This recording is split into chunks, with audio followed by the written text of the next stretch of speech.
انسان جو اپنے بیٹے کو وصیت کرتا ہے وہ اس کے تجربات کا نچوڑ ہوتی ہے اور کمال محبت کے ساتھ اس کی سراسر بھلائی مقصود ہوتی ہے، اور باپ وہ وصیت اپنے بیٹے کو کرتا ہے، اور یہاں وصیت کرنے سے قبل کتنے پیار بھرے انداز میں، یا بنیا، اے میرے پیارے بیٹے، احفظ انی اربعن و اربعن، میں تمہیں 4 چیزیں بیان کرتا ہوں اور 4 چیزیں اس کے ساتھ جڑی ہوئی ہیں، تو یہ 8 چیزیں تم یاد کر لو۔ لا یضرک ما عملت معہن، اگر یہ تیرے عمل کا حصہ بن جائیں تمہیں زندگی میں کبھی نقصان نہیں ہوگا، زندگی میں تم شر سے بچے رہو گے، برائی سے بچے رہو گے، نقصان سے بچے رہو گے، تمہارا باطن تمہارا ظاہر اچھا رہے گا اگر ان 4 چیزوں کو 4 چیزوں کے ساتھ جوڑ کر کے اپنے عمل کا حصہ بنا لو۔ فرمایا ان اغنى الغناء العقل، سب سے بڑا غنا، سب سے بڑی دولت مندی، سب سے بڑی ثروت عقل ہے۔ اگر کسی کو عقل کا رزق دیا گیا ہے تو وہ سب سے بڑا دولت مند ہے۔ اگر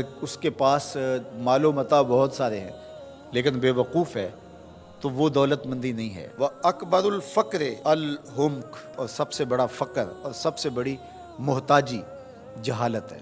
سب سے بڑی دولت مندی عقل ہے، اور سب سے بڑی غربت، سب سے بڑی غریبی اور سب سے بڑا فقر اور محتاجی بے وقوفی ہے۔ وَأَوْحَشَ الْوَحْشَةُ الْعُجْبُ، اور سب سے بڑی وحشت تنہائی عجب ہے، خود پسندی ہے، اپنے آپ کو دیکھنا کہ میں بہت کچھ ہوں۔ جو شخص اپنے آپ کو دیکھتا رہتا ہے اور وقت اپنے آپ کو ہی لوگوں کے سامنے پیش کرتا رہتا ہے بنا سنوار کے، وہ تنہا ہو جاتا ہے۔ لوگ اس کی ان خوبیوں کا بھی انکار کر دیتے ہیں جو خوبیاں واقعتاً اس کے اندر موجود ہوتی ہیں۔ اگر پاؤ ہے تو اپنے آپ کو سیر نہ بتاؤ، لوگ پاؤ کا بھی انکار کر دیں گے۔ تو جو جس حالت میں ہو وہی حالت لوگوں کے سامنے ہونی چاہیے، بلکہ اس سے اگر کم ہو۔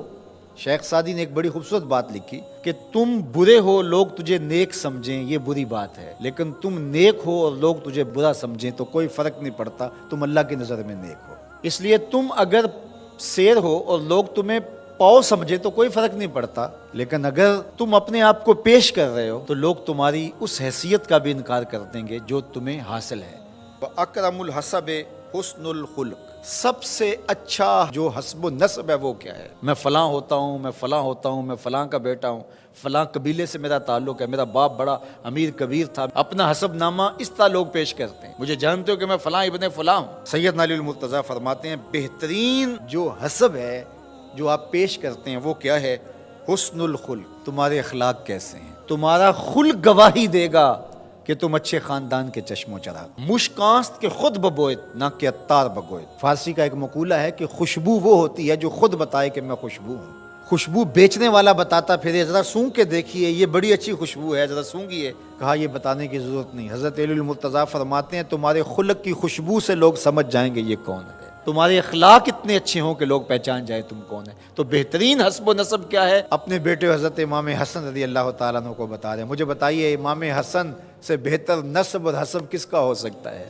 رسول اللہ کی بیٹی کے بیٹے ہیں، امام الاولیاء کے فرزند ہیں، رسول اللہ کے نواسے ہیں، بنو ہاشم کے چشم و چراغ ہیں۔ تو انہیں یہ نہیں کہا کہ تم یہ بتاتے پھرنا، بلکہ کہا کہ تمہارا خلق گواہی دے کہ میں محمد کا نواسا ہوں، تمہارے اخلاق گواہی دے کہ میں نے فاطمہ کا دودھ پیا ہے، تمہارا کردار گواہی دے، تمہاری شجاعت گواہی دے کہ تم علی کے فرزند ارجمند ہو۔ اللہ اکبر۔ پھر حضرت علی المرتضیٰ رضی اللہ تعالیٰ عنہ ان چیزوں کو بیان کرنے کے بعد فرماتے ہیں یا بنیا، اے میرے بیٹے، ایاک والمصادقہ الاحمق، بے وقوف شخص کی دوستی سے ہمیشہ بچنا۔ فإنہ یرید ان ینفعک فیضرک، وہ دل سے چاہے کہ تمہیں نفع پہنچائے لیکن اپنی جہالت کی وجہ سے، اپنی بے وقوفی کی وجہ سے تمہیں نفع نہیں پہنچا سکے گا، تمہیں نقصان پہنچا دے گا۔ کہا جاتا ہے کہ بے وقوف دوست سے دانا دشمن اچھا ہے، تو وہ اسی قول کا مفہوم ہے۔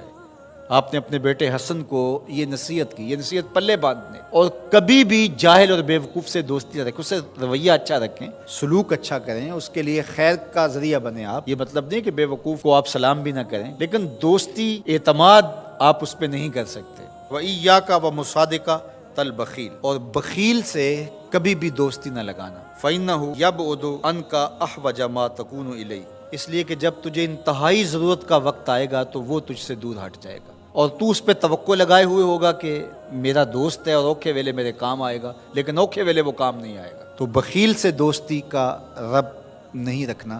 وَإِيَّاكَ وَمُصَادَقَةَ الْفَاجِرِ، بدکار شخص سے کبھی دوستی نہ رکھ، برے شخص سے کبھی دوستی کا رشتہ نہ جوڑنا۔ فَإِنَّهُ يَبِيعُكَ بِالطَّافَةِ، جو فاسق و فاجر ہے، برا شخص ہے، بدکار ہے، اس سے دوستی نہ رکھنا، اس لیے کہ وہ بہت تھوڑی قیمت میں تجھے بیچ دے گا۔ اور آخری بات، وَإِيَّاكَ وَمُصَادَقَةَ الْكَذَّابِ، جھوٹے آدمیوں سے کبھی دوست نہیں رکھنا۔ فَإِنَّهُ كَالسَّرَابِ يُقَرِّبُ عَلَيْكَ الْبَعِيدَ وَيُبْعِدُ عَلَيْكَ الْقَرِيبَ، وہ بعید کو تجھے قریب دکھائے گا، قریب کو تجھے بعید دکھائے گا۔ جو چیز قریب ہوتی ہے، جو سراب ہوتا ہے تو دور سے پانی دکھائی دیتا ہے، لیکن جب قریب جا کے دیکھتے ہیں تو سراب ہوتا ہے، پانی نہیں ہوتا۔